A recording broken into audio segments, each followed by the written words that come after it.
Welcome to another episode of the Community Broadband Bits podcast. This is Christopher Mitchell, and I'm back with, well, there's lots of ways to pronounce it, but we'll just call him Sean Gonsalves today because that's how he pronounces it. That's right. Gonsalves. So what's going on, Sean? So much. I feel like now's the time that the rubber is hitting the road for states, for local communities. At the federal level, there's a lot of broadband activity. So it's just, That's why you took vacation this week and next week. Yeah, I had to let my brain, soak. Good on you, man. You can't just let that stuff expire. Take it from me. So we're going to talk about a bunch of different things today. We're going to kick off talking about Syracuse, which is going to touch on CBRS because that's part of their plan there. We're going to talk just ever so briefly about the FCC improving the definition of broadband. We're going to just do a quick update on what's happening with ACP and the letter of credit toward the end. So we're going to give you the good stuff to begin, and then we're going to be wrapping into some of the stuff that perhaps not everyone is interested in with the administrative stuff toward the end. I'm excited to talk about it. There's a lot of things that are going on out there. We just had a killer Connect This show last week. It was terrific with Doug and Kim and Travis, and I highly recommend that people give that a listen. If you haven't, connectthishow.com, and we'll be putting some snippets up, but there's a lot of great topics that we had on during that. So with that, Sean, Associate Director of Communications for the Community Broadband Networks team. Well, I'll just say, we got a bunch of great articles on communitynets.org that Carl Bodie has written. You've edited some other folks. Emma's got a great article up there about Hoopa Valley, but you just wrote one about Syracuse and what they're doing. So let's jump into that one. Carl and I sort of tag teamed on that.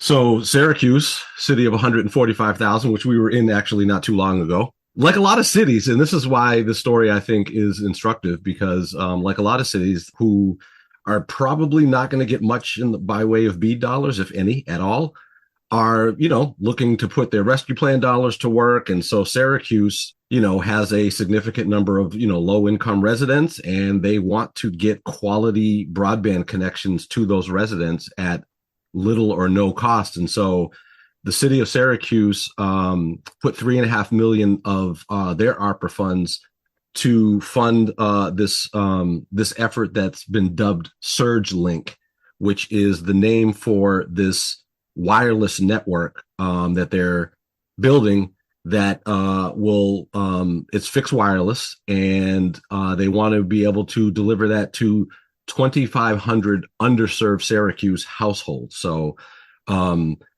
I think they're mostly in, I forget which part of the city, but not just in one particular part of the city. Tell me the name of the partner of the city in this effort, because it's not confusing at all. US Ignite. Oh, no. The company that they're working with also. US Ignite is, yes, a partner as well. But the name of the company, isn't it Community Broadband Networks? Oh, that's right. Yeah, exactly. I forgot about that. Right. They're right. They're based in Geneva, New York, but they're called Community Broadband Networks. And as I had to note in the story, no relation to us. Yeah, I was going to say, if we merge with them, it would be very easy. Yeah. Wouldn't have to change our business cards or anything. So I mean, I think this is cool. I mean, one of my takeaways is that I'm glad to see Syracuse is doing this. I think we need to see cities trying things. I don't know the deep ins and outs of this, and people who are more familiar might say, I wish they'd done things a little differently. Right. But I think the most important thing is that cities get going on trying to solve these issues, and they can learn and they can improve. And that's one of the things that I think, from my management philosophy, to the extent that I have one, aside from wait till the last second and make a quick decision that you'll regret later. I think right. It is important. It is important to make a plan, try to execute it, rather than trying to sit around in a room and say we're gonna refine this plan for a year and before we do anything. You just got to get out there and do stuff. Yeah, you got to get out there and do stuff. And so exactly, hats off to Syracuse for saying, you know what, we're going to tackle this and we're going to put some real money into it and move forward with the plan. Now, they're using CBRS. Was that Citizens Band Radio Service? Yep. and obviously, I'm not like a super techie guy, particularly on the wireless side, but my understanding, and better than I do, but CBRS has had some mixed results. It's sort of an experimental technology that I think that has a lot of promise. Oh, I think we should unpack that for a sec after you finish this thought. Okay. There have been communities that have used CBRS and didn't like the result. It didn't give the kind of quality connection that they were hoping for, and they moved on. And so it's like, building on what you said earlier, it's like Syracuse is jumping in. We spoke to Brooke Schneider, who's the senior information officer there for the city. And, she was pretty candid and said, look, fixed wireless, technology, provides quick time to market. And they wanted to get something out there right away. And I think we'll probably, learn as they go along. And then, so hopefully communities that take this kind of targeted kind of approach see it as an iterative process and something that they can learn and build on, and not just sort of, offer something and then say, all right, we're done, and move on to the next thing. Right. We just spoke last week about a wireless effort in Rhode Island as well, which I feel like has gone well for solving some of the issues that they were targeting. But anyway, the CBRS, I think I was thinking of it this morning, how to explain it real quick to avoid getting too into it. And I think of it as like, it's embodied by the idea of yoink, which is to say that you have the spectrum that the Navy has the right to use. And if they're not using it in a given area at that time, then other people can use it. And so, you have radios that are constantly basically being like, can I use this spectrum right now? And as long as the Navy's not operating in the area, they can use it. As soon as the Navy comes in and needs it, yoink, those radios all have to turn off and let the Navy use it.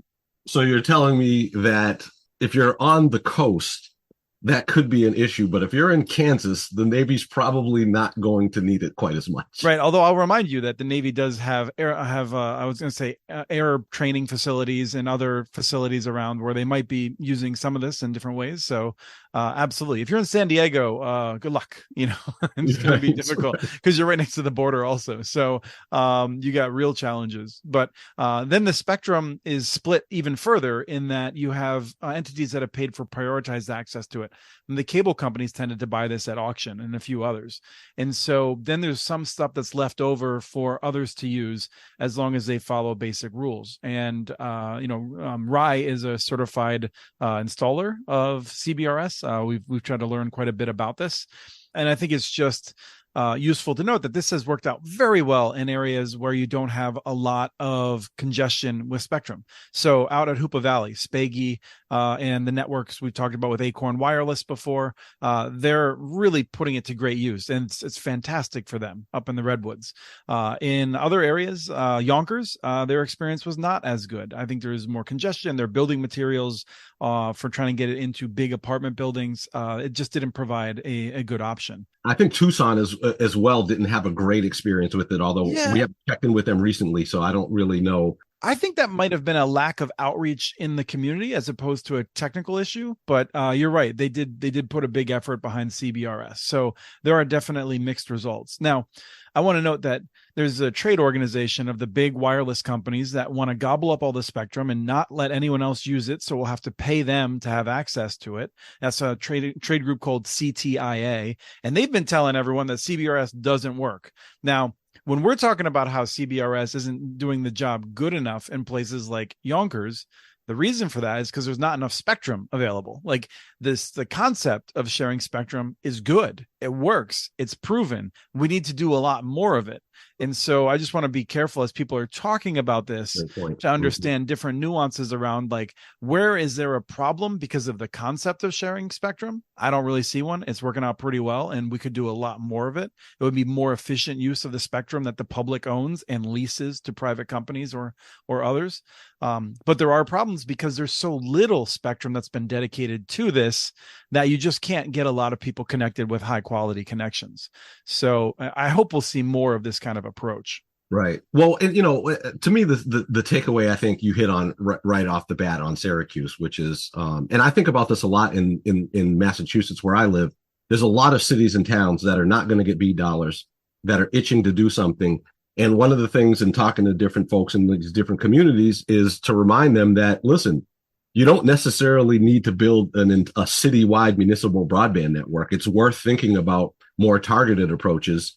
Syracuse perhaps is a city like other places where, where you can learn from. And I think, it's important to think about what these other cities are doing, what they're doing in Cleveland, what they're doing in Baltimore and Project Waves and these different efforts of trying to, as you say, get out there and do something and not just debate and refine a plan for a municipal fiber, citywide fiber network, until the cows come home.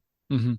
Yeah, I mean, one of the things that I've posed to different people in different communities is if we had a resurgence of the pandemic that specifically was a strain that was particularly harmful to children, and we absolutely had to shut down the schools.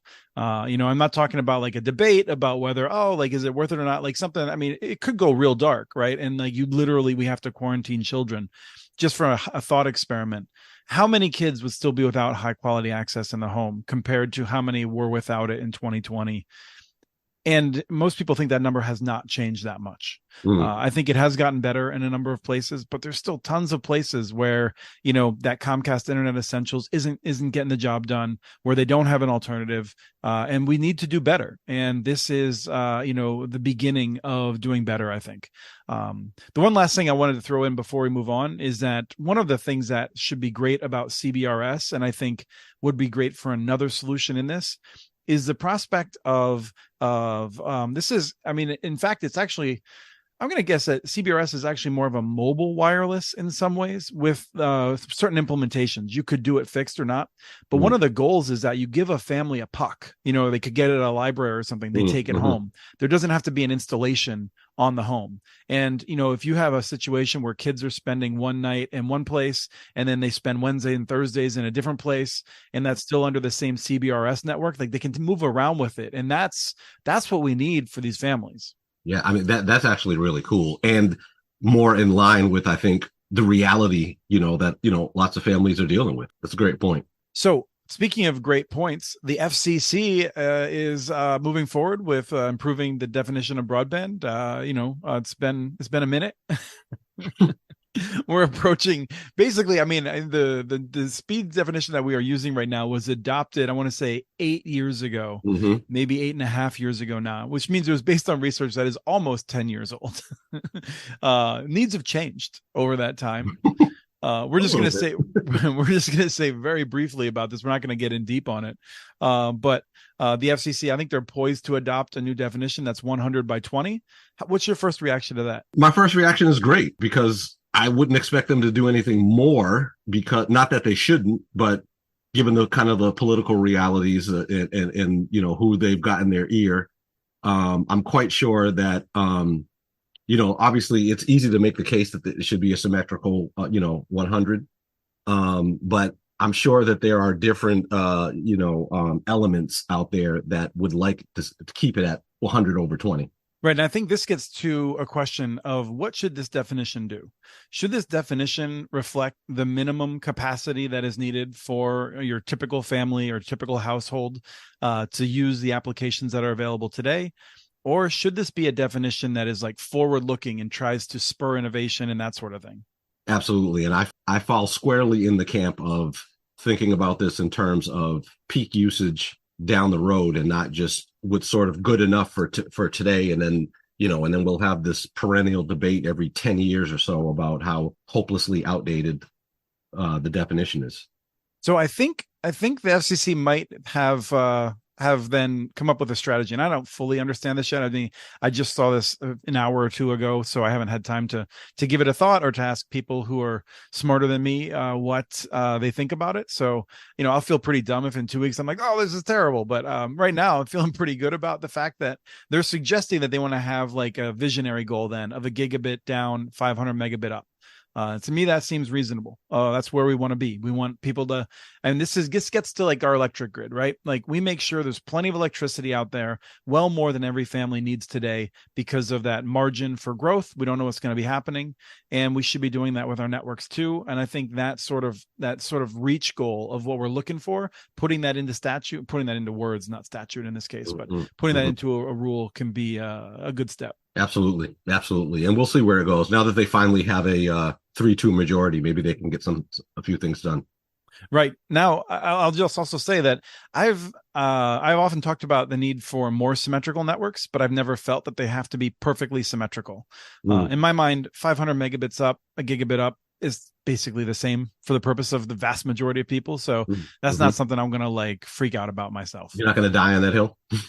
No, there's so many other hills that I can choose. Okay. Yeah, I'm still on the I'm like capital I for Internet Hill, and That's it's a right. long That's the right. hill's like way behind us.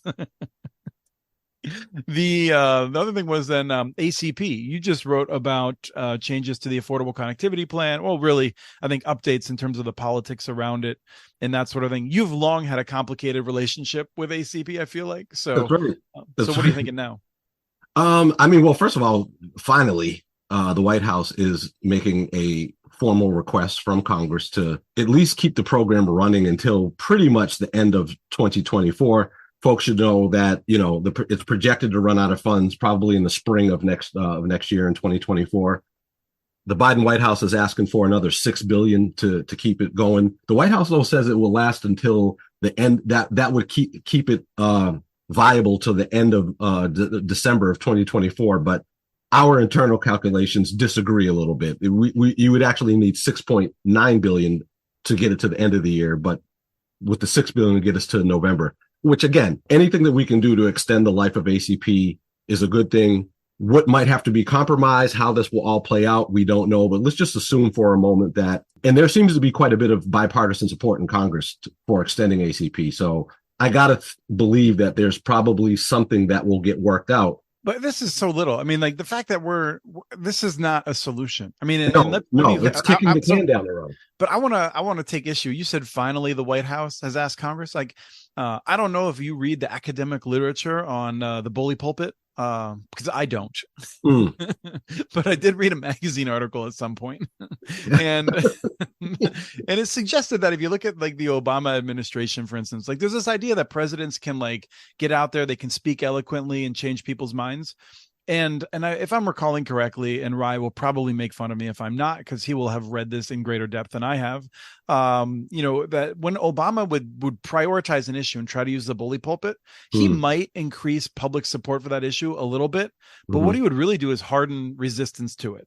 Like his opponents would be like, all right, now we're really going to fight that thing. Right. And that's why I think that's what the Biden administration has been doing. Like, I don't think that I haven't criticized them like other people because they haven't said we're putting a big priority on ACP, because I think they felt that if they did that, it would be harder to actually get it done. That's a fair point, and from a strategic standpoint of view, it might actually be the smartest thing to do, because unfortunately, we're still in this period of, well, if Biden proposed it, then we're automatically against it, whether or not it's a good idea or not, or what have you. That's what I'm afraid of. Now I got to say, the part that I'm a little bit like upset about is that like extending the program. Let's just say for a second that we did extend the program enough. The $6 billion, Congress does appropriate that, and it does last until the end of the year, which I agree with you is probably not going to happen. I mean, let's pause for a second and just note that like the FCC just gave out, I forget the exact amount, but I mean, it was like $100 million, $200 million. Like, I mean, lots of millions of dollars, let's say, to groups to try to spur more ACP enrollment. And the White House projections are that's not going to work. Right. Like, I'm a little bit confused about that. Like, I'm more hopeful. A lot of these folks that got that money, I think they're going to put good use to it and get more people enrolled.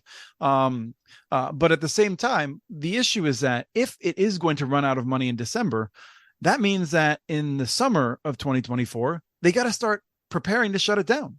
Right. I mean, like, we still haven't turned this into something that can get past the election and then be dealt with in the lame duck. It will be supremely disruptive if under the best case scenario we have right now is that it basically almost runs out of money and then Congress acts to refill it at that point, which I think is even doubtful because, we're talking about like at that point, maybe 600, 700, 800 million dollars per month to keep this program running.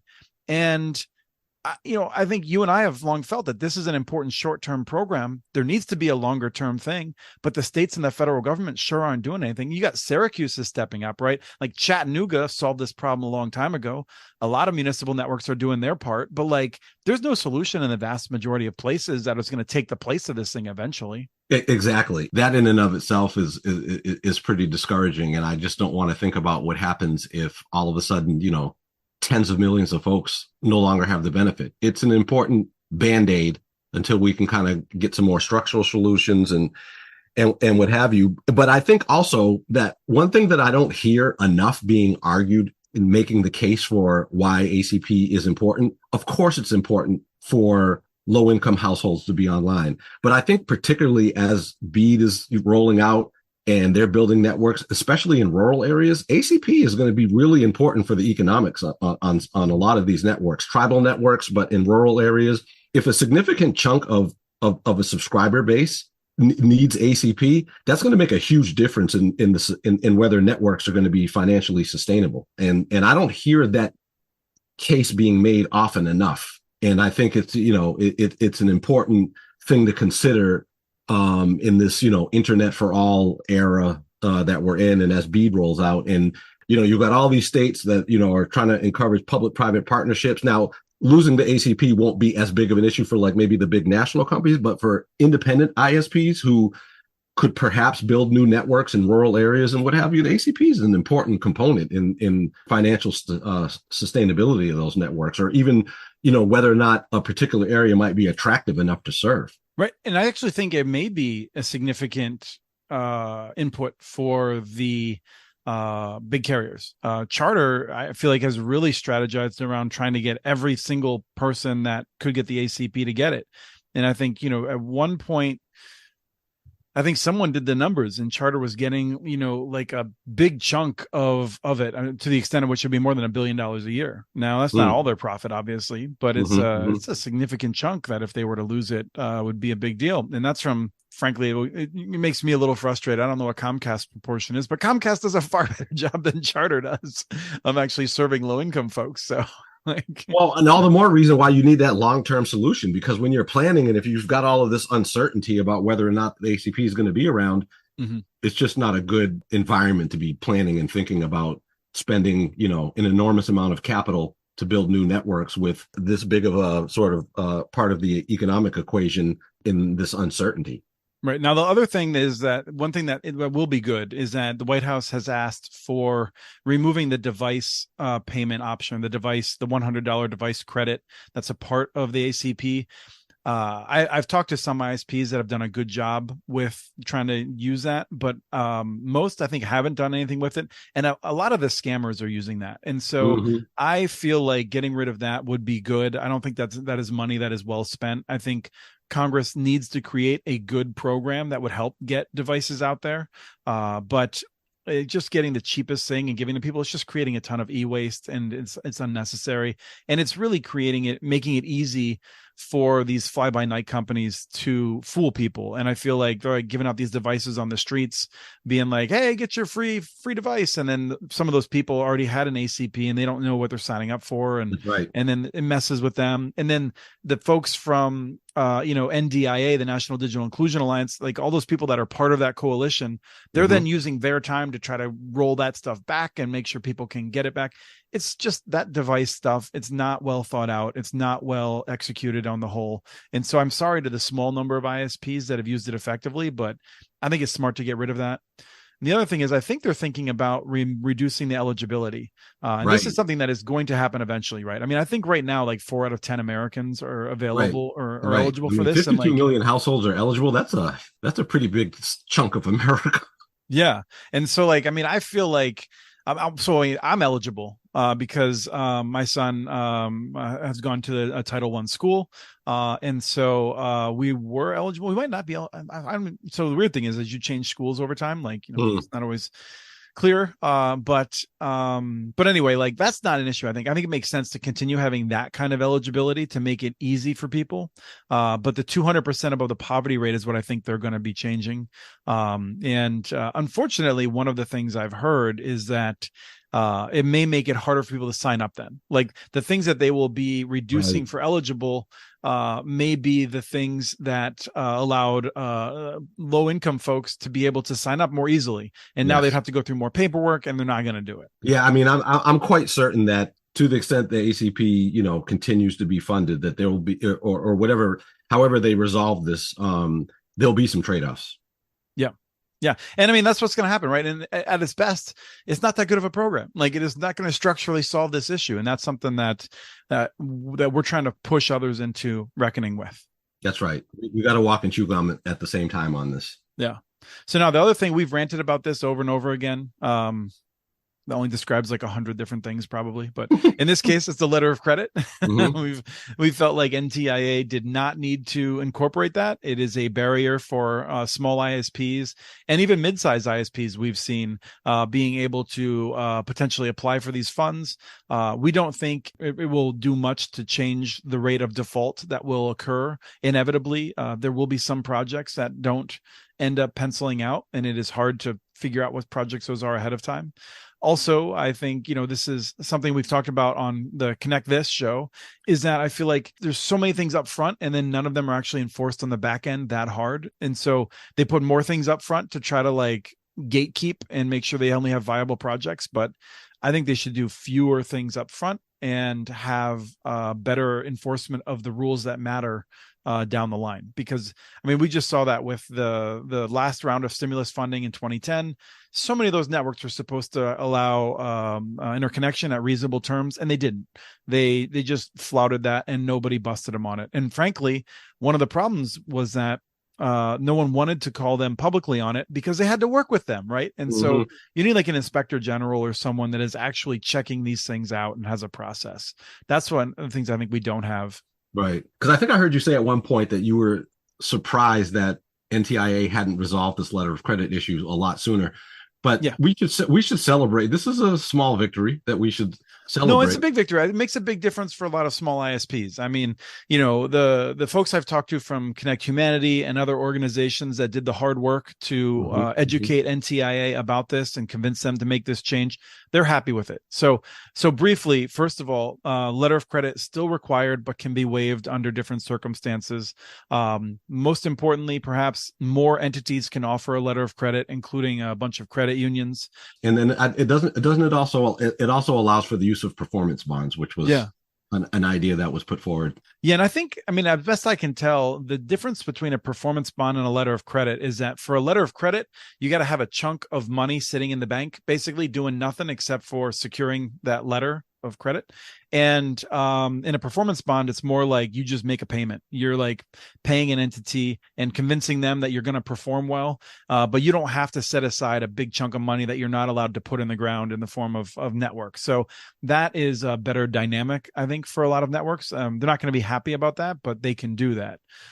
They can structure these letters of credit and performance bonds to reduce over time as their obligations reduce, right? So as they've built network and hit their milestones, the letter of credit will be reduced. And so they'd get some of that capital back, or their cost of the performance bond would go down in some way. So there's a number of different tweaks that they've offered, but here's the one that I love the most. States and territories are also free to request waivers for additional circumstances not covered by this programmatic waiver, where prospective subgrantees are able to meet the requirements under the NOFO by other means. So that's basically saying to the states, hey, if you're dealing with a subgrantee and you can make a strong case that they don't need a letter of credit, let's talk about it. And I don't know if we'll see that happening, but to me, that seems like the kind of flexibility we want to see. That's right. Finally. Yeah. So, it's good news. And so high hopes. I don't think that changes that. We think the vast majority of this money will still be going to the big cable and telephone companies. There's not a lot we can do about that. And it is a path forward, at least. It is better to be doing that than to just have 10 million people out there without any network anywhere near them. So we'll move on and we'll keep trying to get those people to have better networks. But this is a place we can move from. Well said. Yeah. Any closing thoughts then? I think we are going to be in for an interesting 2024 in broadband. particularly as the BEAD dollars start to flow out to states. But we shouldn't also allow BEAD to suck all of the oxygen out of the room, as if BEAD is everything, as if communities can't do anything if they don't have access to BEAD dollars. I mean, there's still lots to be done and lots that will need to be done. And so I think 2024 is going to be, another banner year for broadband. Yeah, I mean, I've railed against this internet for all framing because, as you know, the majority of people who don't have high quality internet access, it's not because there's not a network near them. There's that 10, 16 million sort of range, maybe 18 million. We don't know because the FCC never bothered to create accurate statistics, but there's a heck of a lot of households that aren't near a network, but there's more households that just cannot use the networks that are near them. And often because the network is not designed to solve poverty. The network is designed to create cash flow to the investors of Comcast and Charter Spectrum.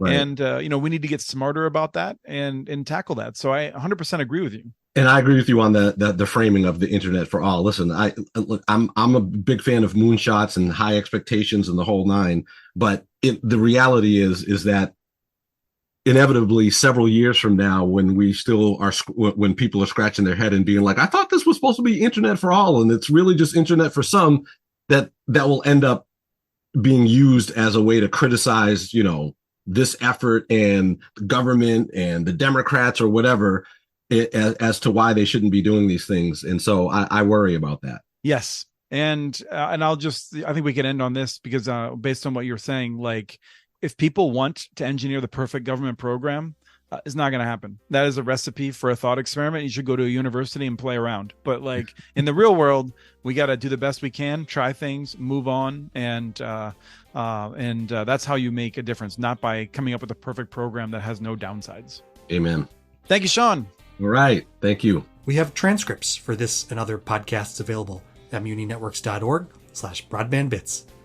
Email us at podcast@muninetworks.org with your ideas for the show. Follow Chris on Twitter. His handle is @CommunityNets. Follow muninetworks.org stories on Twitter. The handle's @muninetworks. Subscribe to this and other podcasts from ILSR, including Building Local Power, Local Energy Rules, and the Composting for Community podcast. You can access them anywhere you get your podcasts. You can catch the latest important research from all of our initiatives if you subscribe to our monthly newsletter at ilsr.org. While you're there, please take a moment to donate. Your support in any amount keeps us going. Thank you to Arnie Huseby for the song Warm Duck Shuffle, licensed through Creative Commons. This was the Community Broadband Bits podcast. Thanks for listening.